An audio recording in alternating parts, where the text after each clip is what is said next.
7.5 इंचावर इथं tick mark करून घ्यायचं आहे. उंची असणार आहे आपली याची 13 इंच.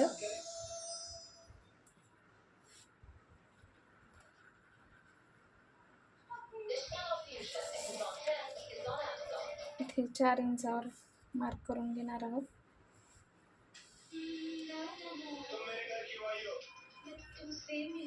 इथून हे असेच याला जॉईंट करणार आहोत.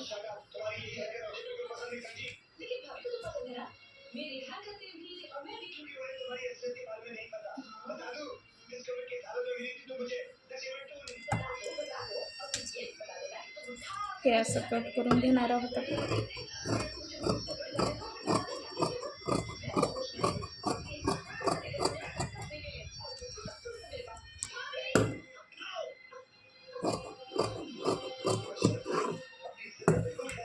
तर आपण इथं आता कोणत्याही प्रकारची वेगळी लेस लावू शकतो. हे असा कपडा काढला. आता आपण याची स्टिचिंग करणार आहोत.